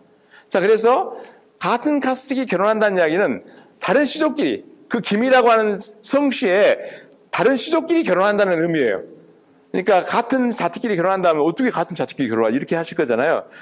같은 자띠지만 그 안에 다른 성씨들끼리 결혼하는 거죠. 그럼 성씨들에도 높고 낮음이 있어요. 위기질서가 또 있어요. 그래가지고 근데 이 사람들은 모릅니다. 어떤 성씨가 높고 낮음을 모르고 어떻게 표현을 하냐면, 우리 집은 절대로 저 집안에 딸을 준 적이 없다. 여자를 받기만 했지 딸을 준 적이 없다. 이렇게 표현을 해요. 그러니까 딸을 준 집은 낮은 집이야. 딸을 저쪽 집으로 준 집은 낮은 카스트, 낮은 성씨예요. 시족이에요. 낮은 시족이죠. 우리 집은 저 집에서 맨날 여자 받기만 했어. 이 집은 더 높은 거야. 저 집에 비해서. 이렇게 쭉 표를 그리다 보면 위계질서가 나옵니다. 할 일 없는 인류학자들이 그걸 다 해가지고 그 특정한 그 자띠 안에 어떤 위계질서가 나온가가 딱 나와요. 자, 그러기 때문에 같은 자띠끼리 결혼한다는 이야기입니다. 하양원, 아래에 결혼하는 것은 금지를 하는 경우가 많아요. 예를 들면, 바르나로 볼 때도 마찬가지고, 자티로 볼 때도 마찬가지로, 예를 들면 여러분 잘 아시다시피, 브라만 바르나하고, 크샤트리아 바르나하고 결혼 안 하겠죠. 당연히. 그 다음에 결혼이라는 의미를 한번 다시 생각해 볼 이유가 뭐냐면, 인도는 법률 결혼도 중요하지만 법률 결혼은 크게 중요하지 않습니다. 우리는 그냥 사실혼 관계에 있다가 결혼식 않고, 혼인신고하면 부부가 되잖아요. 사회에서 인정해 주잖아요. 근데 인도는 법률적으로 혼인신고 하는 것도 중요하지만 더 중요한 것은 커뮤니티 앞에서, 지역사회들 사람들 앞에서 우리가 결혼했다라고 하는 것을 혼인식을 통해서 공표하는 게 제일 중요합니다. 자, 그러면 누가 이걸 할 수 있냐면 결혼할 수 있는 범위 내에 있는 사람은 이 일을 떳떳하게 할 수 있어요. 그 나머지는 결혼식을 할 수가 없습니다. 그냥 살 수는 있어요. 예를 들면 내가 더 높은 자띠인데 낮은 자띠 여성하고 사랑에 빠졌어요. 자, 그래가지고 둘이 그냥 살림 차려가지고 살 수는 있어요. 그러나 결혼식은 못합니다. 자, 이런 식으로 여기서 태어난 아이가 있을 거 아니에요. 이 아이는 그래서 적절한 배우자를 못 만납니다. 이 아이는 누구하고 결혼하냐면 또 비슷한 케이스하고 결혼을 해야 돼요. 그러니까 적절치 못한 사이에서 나온 아이하고 또 결혼을 해야 돼요. 그러다 보니까 사회에서는 그냥 취급을 못 받는 거죠. 굉장히 내려가는 것이죠. 그래서 결혼이라는 게 굉장히 중요한 게, 인도는 결혼이 100%는 아니더라도 99%를 다 중매 결혼한다고 생각해도 과언이 아닙니다. 인도는 결혼한다고 하면 중매 결혼한다고 생각하시면 돼요. 연애 결혼도 합니다. 물론 운이 좋게 연애를 했는데 결혼할 수 있는 범주의 사람하고 딱 걸리면 진짜 운이 좋은 거예요. 근데 캠퍼스에서 내가 어떤 여성하고 좋아했는데 딱 보니까 결혼할 수 있는 사람이 아닌 거예요. 카스트가 틀리고. 그래서 어떻게 하지 하다가 연애만 하고 결혼을 안 하는 거죠. 근데 이제 이 부모님들의 뜻을 어기고 둘이 도망갈 수 있죠. 인도같이 넓은 땅덩어리에서 도망가고 살 수 있죠. 아이 한두 명 낳고 살아요. 살다가 아이 2명 정도 낳았으니까 부모님도 용서해 주지 않을까? 라고 마을로 돌아왔다가 명예살인 당하는 경우가 많습니다. 집안의 남자들한테, 특히 여성의 오빠나 남동생이나 이런 남자친구들이 옛날에 정말 명예살인이 많았어요. 근데 지금은 명예살인 하고 다 감옥 갈 준비하고 명예살인 하는 거거든요. 옛날에 명예살인 해도 법률이 통하지 않을 때는 마을에서 비공식 지도자가 있을 수도 있는 일이라고 취급을 했어요. 지금은 근대 법이 다 적용돼가지고 감옥 갈 각오를 하고 명예살인을 하죠. 그래서 주로 제일 무서운 게 결혼해서는 안 될 카스트끼리 결혼하는 경우. 또 하나는 힌두들하고 무슬림 결혼하는 거. 힌두 여성은 무슬림 남자한테 결혼을 절대 안 시킵니다, 집에서. 왜냐하면 무슬림은 일신교를 믿기 때문에 그 힌두 여성을 만나면 결혼하면은 반드시 개종을 시켜요. 거의 무슬림으로. 근데 힌두들은 개종시키지 않습니다. 힌두는 일단 다신적이고, 인도는요, 제가 저 시골 조사할 때 너 못 믿어? 네 다름 뭐예요? 물어보거든요. 다름이 종교거든요. 그러면은, 이사이다. 그러니까 기독교. 예수님을 믿는다 하면 이사이라고 하면, 그래. 전혀 문제를 안 삼아요. 왜냐하면 인도에 비슈누의 여러 화신들이 있는데, 비슈누가 여러 화신들인데, 그 중에 하나가 여러분이 잘 알고 있는 비슈누의 화신 중에 한 명이 크리슈나라든지 라마 신이라든지 전부 다 그 비슈누의 화신이거든요. 아바타르예요. 비슈누의 아바타르거든요. 근데 힌두들은 예수도 비슈누의 화신을 하나 껴줘요. 문제 없어요. 부처도 하나 껴줬어요. 이 사람들 전혀 다른 종교에 대해 거부감이 별로 없습니다. 단지 거부감이 생기는 게 요즘에 힌두 구구주의자들이 나와가지고 정치적으로 이용해 먹는 거지. 인도는 힌두들 같은 경우는 굉장히 어떻게 보면은 탄력성 있는 종교거든요. 그래서 무슬림들 남자한테 절대 결혼 안 시키니까 어쨌든 결혼은 왜 그렇게 생각하냐면 근본적으로 책에서는 되게 그렇게 나옵니다. 왜냐하면 낮은 카스트 남성의 이 저질의 피가 높은 카스트 여성 집안으로 가가지고 오염시킨다고 생각을 하는 거예요. 이게 거꾸로는 별 문제가 안 되는 거예요. 그러니까 이런 경우들, 특히 낮은 카스트의 남성이 여성이 높은 카스트하고 결혼하는 경우는 100이면 100 다 거부당하고 죽임을 당하는 경우도 옛날에 많았어요. 그래서 이 인도에서 가장 바람직한 혼인이 바로 상향혼입니다. 여성보다 더 높은, 그러니까 우리나라도 사실 옛날에 상향혼이었거든요, 거의. 우리나라도 상향혼이었어요. 지금은 거꾸로 됐지만, 우리나라는 남자가 신랑의 나이가 좀 더 많아야 되지, 배운 것도 조금 더 많아야 되지, 어쨌든 뭔가 좀 높은 집으로 결혼을 해야 한다고 하는 게, 시켜야 된다는 게 강했잖아요, 옛날에 상향혼. 인도는 철저하게 상향혼입니다. 이 상향혼인데, 근데 그 상향혼이 카스트 상향혼이야. 다른 카스트 상향혼이라는 건 다른 게 아니라, 시족을 말합니다, 제가. 같은, 자티 안에 있는 여러 시족들이 있잖아요. 높고 낮은. 그 시족들의 위계를 말하는 거예요. 그러니까, 가장 결혼하기 힘든 여성이 누구냐면은, 한 나이라고 하는, 아까 자티 안에도 여러 시족이 있다 그랬잖아요. 가장 높은 측에 속하는 여성이 제일 힘든 거야. 신랑감이 없는 거예요. 그러니까 이런 경우들은 옛날에는 그래서 결혼을 시키기 위해서라도 오히려 자기보다 약간 낮은 카스트의 남자하고 결혼을 시켜가지고 오히려 뭐 집에서는 추방을 당하더라도 결혼이라고 하는 것 자체가 이들에게 굉장히 어떻게 보면 딸의 인생에 굉장히 중요하다고 생각하니까 그런 것들을 낮은 카스트에는 그냥 저질렀어요. 근데 되게 힘듭니다. 낮은 카스트 여성일수록 남자들 구할 수 있는 남성 시장 마켓이 크잖아요. 자기보다 조금 높은 사람들이 엄청 많잖아요, 위로. 이런 경우는 쉽게 결혼했는데, 위로 올라갈수록 여자들이 힘드니까 신부지참금을 많이 내야 되는 거예요. 왜냐하면 신랑감들이 적은 시장에서 결혼을 하려면은 신부지참금을 많이 줘야 그 집하고 결혼할 수 있는 거거든요. 그래서 신부지참금, 소위 말하는 상향혼과 신부지참금이 연결이 된 거예요. 높은 카스트 남자 집에 딸을 보내려면은 신부지참금이 높아지는 거예요, 점점. 그래서 거꾸로 이제 상향혼이라는 것, 신부 때를 제가 말씀드린 그겁니다. 결혼은 시켜야 되는데 결혼을 시킬 수 없으니까 자기 바로 아래에 있는 카스트한테 돈을 몽땅 줘가지고 시키는 거예요. 근데 누가 결혼하냐면 약간 더 높은 카스트가 가난한 집 있잖아요. 거의 입에다 풀실 못 하는 사람도 있잖아요. 차라리 사회에서 뭐 추방당하더라도 먹고 사는 게 더 중요하다고 생각하니까 그런 경우는 신부 때를 받고 결혼하는 거예요. 신부 때는 뭐냐면요, 신부 집에 주는 거예요. 신부 지참금은 여성이 결혼하면서 남성 집에 돈을 주는 거거든요. 그래서 상향혼과 신부 지참금이 연결이 되고 하향혼과 신부 때가 연결이 되는 게 그런 겁니다. 어쨌든 결혼도 이 원리에 딱 어울리게 결혼을 해야 됩니다. 그러니까 음식입니다. 음식인데 음식 한 끼 먹는 게 뭐를 중요하다고 생각할까 모르는데 진짜 중요해요, 인도 사람들한테 음식 먹는 게. 그래서 음식은 높은 카스트, 그러니까 이렇게 생각하면 가장 쉬운 게 여성은 낮은 카스트에서 높은 카스트로 올라가고 음식은 높은 카스트에서 낮은 카스트로 내려갑니다. 높은 카스트가 만든 음식은 다 받아 먹을 수 있어요. 쉽게 말하면 브라만 바르나가 만든 음식은 다 아래로 다 받아 먹을 수 있습니다.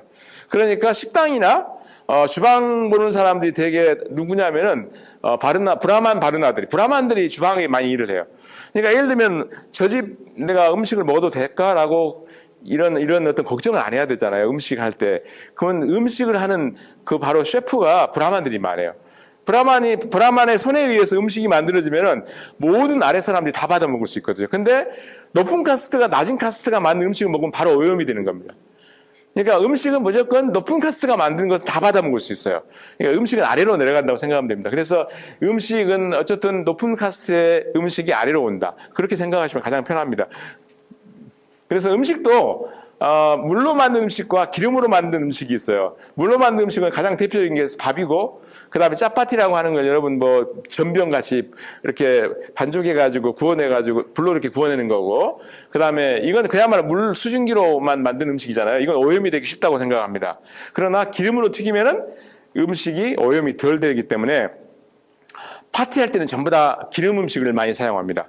왜냐하면 파티할 때는 예를 들어서 내 아들이 결혼한다면은 같은 카스키만 불러가지고 결혼하는 건 아니잖아요. 결혼식에는 자기 집에서 일하는 누굽니까 노동자도 올 것이고 농업노동자도 올 것이고 엄청 많이 오잖아요. 자기 집에 와서 아까 말하는 소똥도 만들어주는 사람도 있을 것이고 다 결혼식에 부르잖아요. 자, 이렇게 결혼식은 정말 다양한 카스들이 와요. 당연히 이럴 때 결혼식에는 누가 와서 음식을 만드냐면은 브라만 소위 그것만 전통적으로 직업으로 하고 있는 사람이 있어요. 예를 들면 제가 수드라야. 바르나 수드라에 속하는데 내가 딸을 결혼시키는데 파티를 해야 되잖아요. 연회를 베풀어야 되잖아요. 그러면은 내 손님 중에는 브라만도 있을 것이고 더 높은 사람도 많이 오잖아요. 그러면 내가 만든 음식은 못 먹잖아요. 그러니까 바로 돈 주고 고용을 하는 거죠. 브라만 음식을 만드는 그 주방장을 불러가지고 원재료만 대주고 그 사람이 다 음식을 만들어내면 다 먹는 거죠. 그러니까 인도에서 중요한 것은 재료가 문제가 아니라 원재료, 쌀, 콩 이런 재료가 중요한 게 아니라 어떤 카스의 손에 의해서 음식이 만들어졌느냐. 그게 중요합니다. 바로 어떤 사람이 음식을 만드느냐가 굉장히 중요한 거죠. 그래서 이게 일상식으로 이렇게 먹는 짜파티하고 밥하고 이렇게 이 콩요리 이렇게 일상식 이거는 일반적으로 인도 사람들이 먹는데 이런 요리는 같은 자티끼리만 먹어야 안전합니다. 오염이 안 되니까. 이게 제가 조사했던 마을인데 제가 그 뒤로 조사 다닐 때 했던 마을인데 이 집이 라지푸트라고 하는 크샤트리아에 속한 바르나에 속하는 집인데 지주예요. 지주바지. 그래서 이 여성은 이 집에 청소해주는 여성이야. 그래서 아침마다 와가지고 이렇게 청소 다 해주고 가는 길에 짜파티 이 사람들이 먹는 짜파티 만들어 놓은 짜파티를 아침에 이 사람들 받아 먹습니다. 그러니까 받아 먹어도 문제가 없어요. 이 사람들은 불가촉 천민이고 낮은 사람들이기 때문에 이 집에서 만들어 놓은 음식을 받아 먹어도 오염 같은 게 안 되니까 아침에 그냥 아침에 가면 밥 먹을 게 없으니까 받아가는 거죠. 이런 식으로 하는 거죠. 그 다음에 인도는 그래서 같은 카스트끼리 라인을 우리가 그걸 밥 먹는 라인이라고 하는데요. 인도에서는 절대로 밥을 파티장에 가면은 함께 안 먹습니다. 이렇게 라인이 있어요. 밥 먹는 라인이. 예를 들면 같은 카스트끼리만 같이 앉혀놓고 또 간격을 요만큼 띄우고 또 요 정도 같이 밥을 먹고 이렇습니다. 왜냐하면 같은 라인에 밥을 먹으면 오염된다고 생각해요. 그래서 제가 91년도에도 찍은 사진인데요. 이게 장례식 끝나고 밥을 제공하는데 이렇게 다 전부 다 따로따로 먹잖아요. 전부 다 카스가 다릅니다. 같은 카스끼리만 뭉쳐서 밥을 먹어요. 여기 보면은 이게 인도인들 되게 파티하면 이렇게 먹거든요. 쭉 같은 라인을. 이게 다 같은 카스트예요. 그 다음에 만약에 카스가 다르면 아무리 좁은 공간이어도 사이를 좀 띄워야 됩니다. 요만큼. 라인이 붙으면 안 돼요. 식사 라인이 굉장히 중요해요. 인도 사람들한테는. 그 다음에 이제 세 번째가 아까 처음에는 결혼, 음식, 세 번째가 이제 서비스입니다. 이 서비스도 마찬가지로 아까 제가 말씀드린 대로 카스트끼리 다 서비스 교환하는 방식이 있어요. 뭐 이발사는 이발만 하고, 뭐 예를 들면 아까 그 토기공은 토기만 만들고 이런 어떤 자기 직업이 딱 정해졌는데 직업은 사회가 바뀌어가지고 없어진 직업이 너무 많습니다. 아까 말씀드린 대로 토기공이 필요가 없는 거예요, 이제는. 이발사도 굳이 마을에서 이발 안 해도 돼요. 다 나가면 이발사들이 또 이발소가 있으니까. 이런 식으로 지금 많이 없어졌지만은 전통적으로는 사실 브라만이라든지 이발사라든지 세탁부 같은 이런 전통적인 의례적인 일들을 하는 사람들이 있습니다. 왜냐하면은 인도는 이발사가 굉장히 중요합니다. 왜냐하면 머리 자르고 이래서 중요한 게 아니라 결혼식이나 모든 의례에서 이발사 부인이나 이발사가 없으면 할 수가 없어요. 그러니까 이발사 부인은 결혼식 할 때도 신부를 뭐 옆에서 부축하고 여러 역할들을 다 이발사 부인이 하고 또 남자 이발사는 아까 말한 대로 장례식이나 결혼식에서 브라만 사제의 보조 의뢰자예요. 이 브라만 사제를 옆에서 서빙하고 있는 사람이 바로 이발사예요. 그래서 이 브라만이나 이발사를 일종의 서비스 카스트라고 되게 이야기합니다. 이 서비스를 제공하는 사람들. 그래서 어쨌든 불가촉 천민에 대한 서비스는 거의 없다고 보시면 되고 나름대로 다 이렇게 직업별로 이렇게 여기 보시면 아까 농부하고 이 대장장이, 목수, 이발사, 세탁부, 청소부 이런 사람들이 다 호혜적인 관계를 오랫동안 맺고 있어가지고 옛날에는 곡물로 다 줬어요. 1년에 얼마씩. 근데 지금은 다 돈으로 다 합니다. 우리 집에 와서 뭐 목수 같은 경우는 뭐 목수 일을 해주고 대장장이 같은 경우는 다 이 소에 관련된 일을 해주고 이발도 해줬고 세탁도 해주고 청소해주고 이 일을 농부하고 오랜 전통적인 관계로 맺어져 있어요. 집안이 나눠져가지고. 그래가지고 옛날에는 곡물로 줬는데 지금은 다 돈으로 주고 이 관계도 많이 깨지고 그러게 있습니다. 왜냐하면 시장 경제가 침투하다 보니까 지금은 많이 깨져가지고 없는 직업들이 많이 나타나. 이걸 힌두 자지마이책이라고 부르는데 이거 중요한 건 아닙니다. 이게 그런 용어니까요. 지금은 현금 경제가 많이 들어와가지고 많이 원형을 살펴볼 수 없습니다. 일상생활에서 카스는 굉장히 중요합니다. 아까 말씀드린 대로 결혼이나 뭐 먹는 거라든지 모든 게 이제 중요한데, 실제로 인도에서는 그 힌두 사원들을 불가촉 천민은 불가촉 못 들어갑니다. 제일 중요한 것은 지금도 남아있는 차별은 불가촉 천민에 대한 차별이에요. 이 불가촉 천민들은 대개 보면은, 어떻게 보면 쉽게 말하면 사람 취급을 거의 못 받아요. 아무리 법으로 그걸 금지시키고, 인도는 1950년대에 이미 헌법에 카스라는 용어가 없어 있습니다. 만약에 카스라는 걸 근거로 해서 차별을 가하면 형사처벌을 받게 돼 있어요. 그러면 형사처벌을 가하려면은 불가촉 천민이 신고를 해야 되는데 신고하면은 그 지역에 못 살아요. 결국에는 그래서 차별을 감수하면서 살아가는 것이죠. 그러나 지금은 의식이 있는 젊은 층들이나 카스트 운동, 카스트 차별 타파 운동을 하는 젊은이들이 나타나가지고 지금 굉장히 가열차게 하고 있는데요. 그래서 지금 되게 보면은, 여기 보면은, 여기가 이제 되게 보면은 브라만 높은 사람들이고, 일상적으로 다리에다가 이렇게 존경을 이렇게, 손을 다리에다 대고 자기 머리에다 이렇게 대거든요. 여기 보면은 정말 재밌는 게 이분들이 다 불가촉 천민인데, 마을에 가가지고 지금 농부를 그날 일할 일꾼을 구하고 있어요. 이거 90년대 제 사진인데, 이 친구가 라지푸트라고 하는 크사트리아예요. 네, 크사트리아인데 어쨌든 앉아 있는 것이 젊은 사람들은 원래 나이 든 분이 앉아야 되는데 젊은 사람은 위에 앉아 있고 나이 든 사람들이 앉아 있어요. 이런 관계를 다 보이고 있어요. 이 우물도 마찬가지로 따로따로 쓰고 있습니다. 카스별로.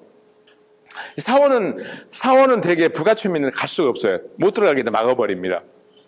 자, 그래서 일상적으로 이 카스를 공적 영역에서는 카스라는 용어를 좀 안 써요. 예를 들어 배운 사람들, 식사층들은 대놓고 카스라는 이야기를 하면서 카스 차별을 하면은 굉장히 못 배운 사람 취급하니까 아주 점잖답니다. 그러나 사적인 영역 가면은 지금도 낮은 카스트하고 만나면은 굉장히 불결하다는 생각을 많이 하고 있죠. 그래서 예를 들면 이런 겁니다. 대도시에서 은행원이 브라만인이에요. 근데 은행원이, 텔러 앞에 현금이나 이런 걸 교환하고 이런 일을 맡으면은 불가촉민이 누군지 모르니까 접촉할 수밖에 없을 거 아니에요. 일상적으로. 그러면 언론 이 사람들은 퇴근하고 나면은 목욕제기하고 자기 경전 읽으면서 이 불결함을 계속 정결하게 만들고 있습니다. 그러니까 이중생활 하는 거죠. 공적인 영역에서는 카스를 없다고 이야기하고 또 사적으로는 굉장히 카스를 따지고 하는 그러한 부분을 하고 있습니다. 그 다음에, 지금 현재 시간이 별로 없네요. 제가 보니까 이건 좀 건너뛰고요. 이 달리트 운동이라고, 제가 불가촉 천민인데요. 불가촉 천민 운동이 굉장히 지금 많이 인도에서 일어나고 있습니다. 그래서 이 달리트라고 지금 되게 부르는데 이 사람들이, 인도의 우타프라데시라는 아주 큰 주가 있는데 거기에 달리트가 정당을 만들어가지고 주 수상까지 나올 정도로 엄청 달리트 운동이 열심히 일어나고 있습니다. 그러나 아무리 달리트 운동을 하더라도 불가촉 천민들 신분이 개선되지 않는 이유가 이 인도에는 카스트라고 하는 장벽도 많고, 그 다음에 어떻게 보면 지역별로 이 결속이 되지 않아요. 그래서 지금도 달리트들이 굉장히 인격적으로 대우를 받고 있는, 형편은 못 됩니다. 그래서 이 달리트들이 소위 말하는 유엔의 인권, 소위 말하는 사별에 관련된 제소를 많이 했어요. 그래서 지금은, 유엔을 통해서라든지 국제 무대에서 달리트를 일종의 달리트 카스트 차별을 인권에 대한 어떤 차별로 승화시켜서 지금은 인도 정부를 압박하려고 지금 그렇게 많은 운동들을 하고 있습니다. 그래서 되게 보면 이런 세계적인 무대에서 달리트들이 컨퍼런스도 많이 나가고, 지금 되게 보면 영국에서 지금 한 학술회의인데요. 달리트 우먼 파이터라는 이런 달리트 운동을 많이 합니다. 그래서 제가 이제 시간이 없으니까 마지막으로 제가 하나는 말씀드려야겠는데요.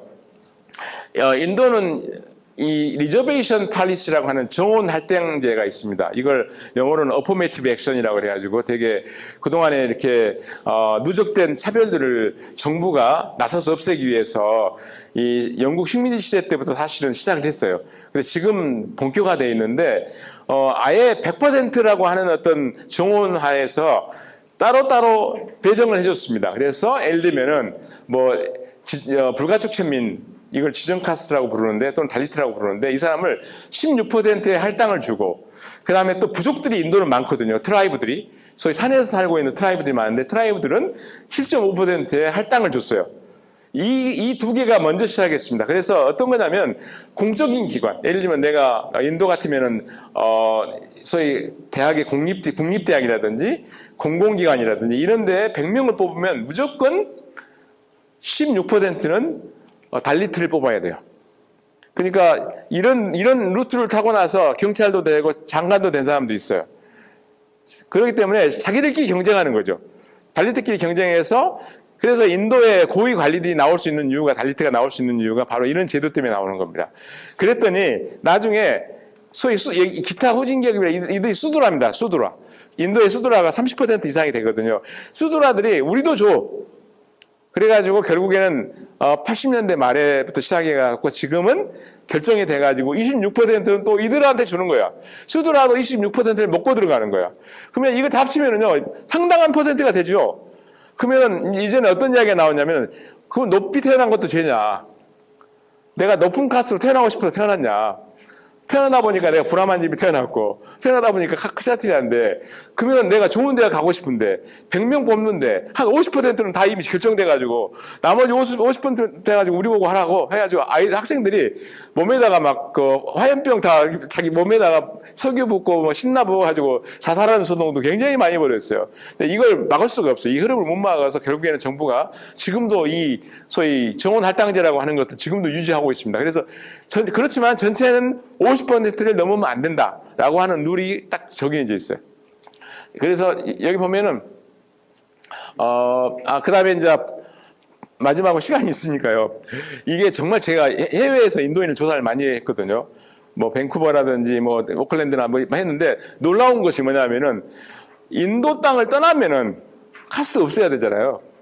근데 인도 땅을 떠나면은 일상생활에서는 카스가 필요 없죠. 뭐 제가 캐나다 사는데 제가 비록 불가촉천민이도 누가 불가촉천민이 아무 의미가 없잖아요. 그런데 결국에는 우리 한국인도 마찬가지로 가면은 같은 민족끼리 많이 생활하지 않습니까?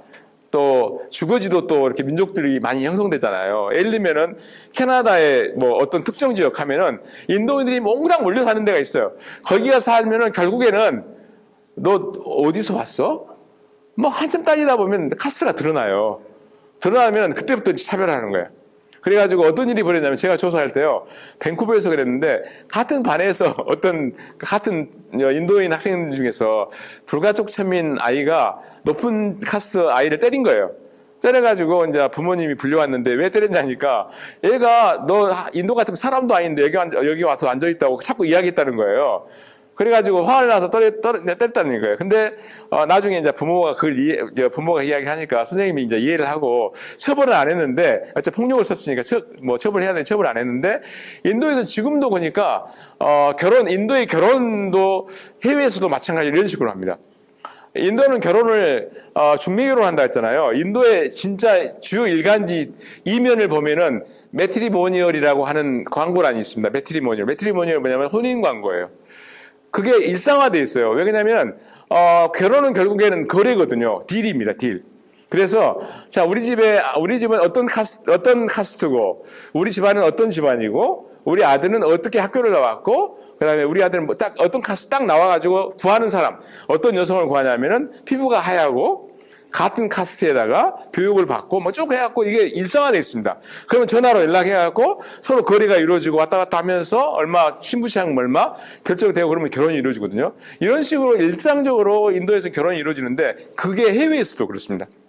해외에서도 우리나라 가면은 인도 자파점 가면 사랑방 신문 같은 거 있잖아요. 우리나라. 그런데 보면은 아예 매트리모니얼 광고가 나와요. 아니 캐나다 사는 사람들이 그렇게 하고 있어요. 캐나다에서 어떤 일을 하고 있고, 우리 카스트는 어떤 카스트고, 다 그걸 적시해놓고, 여자를 구한다, 남자를 구한다. 이 일을 하고 있어요. 그러니까, 어떻게 보면은, 이게 100% 인도만큼 엄격하지는 않지만, 해외에 나가서도 커뮤니티 내에서는 다 카스트라고 하는 걸 서로 알기 때문에, 그러한 것들이 거의 배제가 안 됩니다. 그래서, 인도인들이 살고 있는데 가면은 힌두 사원들이 굉장히 많이 지어지는데 힌두 사원을 따로따로 짓는 이유가 있습니다. 높은 카스트에 다니는 힌두 사원이 하나 있고 불가촉 천민들이 다니는 힌두 사원을 따로 만들어요. 왜 그러냐? 처음에는 같은 인도 사람이라서 가가지고 같이 끼어서 어떻게 해볼라 했더니 좀 있으니까 야, 너 우리 내 옆에 앉지 마. 대충 알게 되니까. 그러면서 차별을 받게 되는 거예요. 사원 내에서도. 그러니까 화가 나니까 불가촉 천민들이 돈을 모아가지고 따로 사원을 지어서 자기들끼리만 다녀요. 그렇지만은 인도의 해외 인도인 중에 약 10%에 불과합니다. 불가촉 천민들의 인구는 약 10%에 안 나가요. 왜냐하면 해외로 나간다는 이야기는 대부분 다 교육이라든지 경제적인 여유가 있는 사람들이 해외로 이민을 간다든지 해외로 직장을 구해서 나가잖아요. 근데 일반적으로 인도는 불가촉 천민들은 아직도 낮은 지위에 못 사는 사람들이 많습니다. 그래서 아주 일부만 해외로 나가는데 전체 인도 해외 인구에 정확하지는 않지만 약 10%에 불과합니다. 그럼에도 불구하고 차별을 받으니까 이들이 나가서 따로 사원을 운영하고 있다는 게 현실입니다. 그래서 해외에서도 이렇게 나가가지고 그래서 자기들끼리 굉장히 많은 그 차별을 개선하려고 소위 말하는 소속된, 어떤 특정한 지구의 시청인 같은 데 있으면은, 일종의 소를, 자기들이 이제 말을 하는 거죠. 우리가 이런 차별을 받고 있으니까 당신네들이 좀 개선을 해주라고 하는데, 그게 잘 안 되고 있습니다. 그래서 인도는, 해외에서나, 국내에서나 이런 차별이 계속되고 있다라고 하는 이야기를, 드리고 제가 사실은 여러분들 책에는 그 뒤에 가족과 혼인 되게 많거든요. 근데 제가 시간 계산을 못하고 이렇게 많은 양을 제가 넣어놨습니다. 감사합니다.